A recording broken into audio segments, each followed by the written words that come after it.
ব্যাপক উৎসাহ উদ্দীপনা ও জমকালো আয়োজনের মধ্য দিয়ে কুষ্টিয়ার কুমারখালীতে অনুষ্ঠিত হয়ে গেল পিঠা উৎসব, কৃষিপণ্য ও ফার্নিচার প্রদর্শনী মেলা ২০২৫।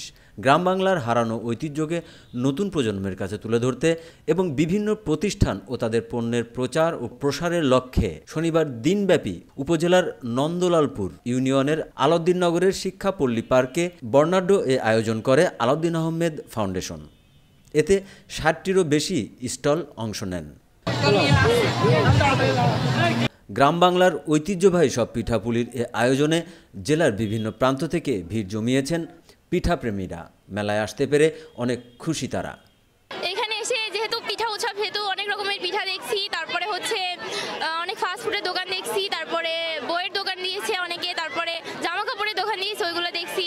সব মিলে অনেক মজা লাগছে। এখানে আসলাম, সবগুলা দোকানে ঘুরলাম, ভালোই লাগছে। এরকম উৎসব যদি আরো হয় আরো ভালো লাগবে। এখানে আসছি আমার ফ্যামিলির সঙ্গে, আমার ওয়াইফ আছে, 2 মেয়ে আছে, ঘুরতে আসছি।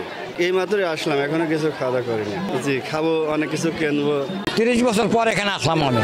আগে হয়তো আমাদের দেশে পারবে, হয়তো আরো বেশি হইতো, খুব পিঠা পুঠা আবে যাবে, বাদ্যযন্ত্র নিয়ে সব হইতো আর কি। আমরা যারা পিঠা খেয়েছি বা দর্শক যারা পিঠা খাচ্ছে তারা সবাই আনন্দিত। আমি মনে করি এরকম একটি সফল আয়োজন বারবার হওয়া উচিত।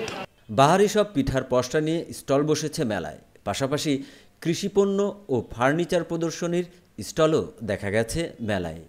এ ধরনের আয়োজন গ্রাম বাংলার ঐতিহ্যকে বর্তমান প্রজন্মের কাছে তুলে ধরতে সাহায্য করবে বলে মনে করেন মেলায় প্রদর্শনীর জন্য আসা স্টলগুলোর উদ্যোক্তা ও বিক্রয় প্রতিনিধিরা।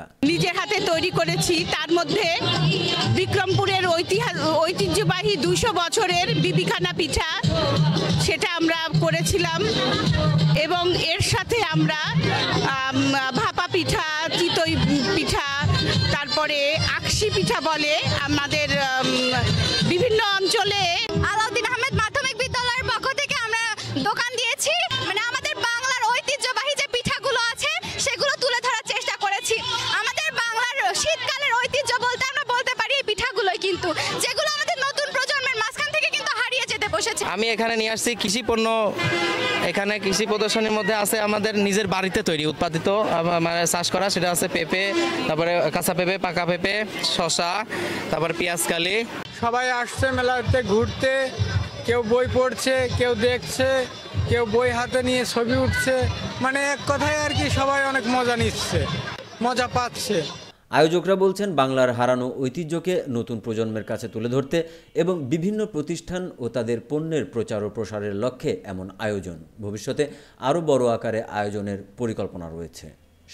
গোলাম হাফিজ। প্রতি বছরই আমাদের এই পিঠা উৎসব, ফার্নিচার মেলা, কৃষিজ পণ্য, দেশজ পণ্যের আয়োজন করা হয়।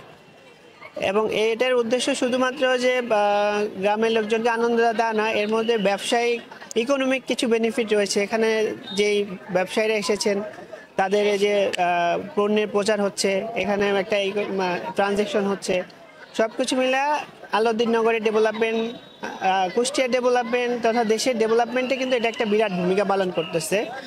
হাজার বছরের পুরনো এমন পিঠা উৎসব ছড়িয়ে পড়ুক সবখানে, ছড়িয়ে যাক গ্রাম বাংলার নাম না জানা সব পিঠার সমাহার।